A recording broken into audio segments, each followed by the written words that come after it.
সংখ্যালঘু মুছলমানৰ স্বাৰ্থত এবিএমছৰ ডাঙৰ ঘোষণা বিটিচি নিৰ্বাচনৰ পূৰ্বে সংখ্যালঘুৰ বাবে ডাঙৰ সিদ্ধান্ত এবিএমছৰ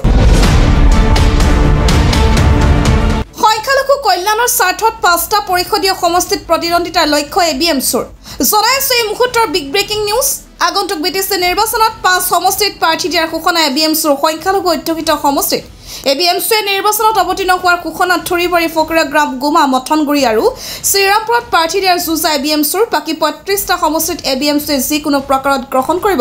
ৰাজনৈতিক সিদ্ধান্ত এবিএমছৰ সভাপতি টাইছন হুছেইনৰ এই মন্তব্য যেহেতু আমার বিটিসি এখন কাউন্সিল এখন বর্তমান মুসলমান প্রতিনিধি খণ্ড এখন কাউন্সিল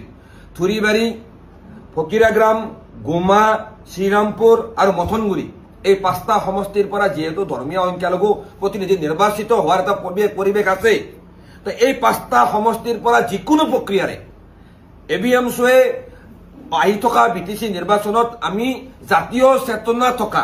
বিটিসি অঞ্চলৰ কোনোবা ব্যক্তিক আমি জনপ্ৰতিনিধি হিসাবে নিৰ্বাচিত কৰাইবলৈ আজিৰ এখন সভাত সংকল্প গ্ৰহণ কৰিছো যদি কোনোবা ৰাজনৈতিক দলে এবিএমছৰ আহ্বানৰ প্ৰতি গুৰুত্ব নিদিয়ে তেতিয়াহলে আহি থকা দিনত এবিএমছয়ে প্ৰত্যক্ষভাৱে